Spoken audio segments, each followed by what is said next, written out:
মালতী দি, ও মালতী দি, মালতী দি, এত চিৎকার করছো কেন? কি হয়েছে নাকি? এবার তো পুরো বাড়ি মাথায় করে তুলে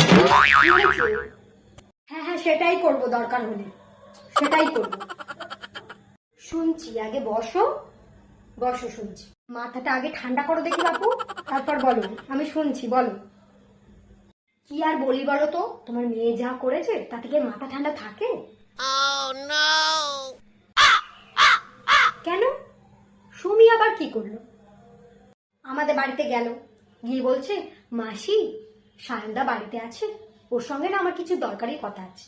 আমি বললাম হ্যাঁ বাড়িতে আছে, যা। তারপর পরের না হয় ওর মুখ থেকেই শুনে নাও, ডাকো ওকে। যা মেয়ে তোমার। ঠিক আছে, দাঁড়াও, আমি ওকে ডাকছি। সুমি, এই সুমি। হ্যাঁ মা, বলো কি হয়েছে? এই সেই ধন্যী মেয়ে বাবা।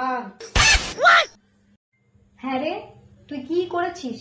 মাসি তোর উপর এত রেগে আছে, কি করেছিস?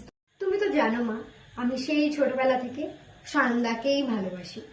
আজকে আমি সায়নদাকে বললাম যে সায়নদা জানো তো, আমি তোমাকে সেই ছোটবেলা থেকে খুব ভালোবাসি। জানো মা, জানো এই কথা বলার পর সায়নদা আমাকে কি বললো?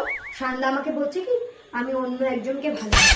আর তখনই আমার সহ্য হয়নি, আর আমি সহ্য করতে না পারে এক চড় মেরে দিই। সে যাই হোক, তোর চড় মারা উচিত হয়নি, একদমই উচিত হয়নি। না না, একদম ঠিক করেছিস, একদম ঠিক করেছিস। আরে আর বলো না, সায়ন এখন ওর সঙ্গে একটু ইয়ার্কি মেরেছে। আর তোমার এই যে কি মেয়ে, রেগে কেঁদে চিৎকার করে সে কি অবস্থা বাবা। না না, তাও ঠিক করেনি, একদম ঠিক করেনি। সরি, আমার ভুল হয়ে গেছে। আরে আমাকে সরি বলতে হবে না, সায়নকে সরি বলে দিস বিয়ের রাতে। কি বলছো কি তুমি দিদি? হ্যাঁ হ্যাঁ, সেই জন্যই তো সায়ন আমাকে পাঠালো, যাতে আমি বিয়ের দিনক্ষণ ঠিক করে ফেলি।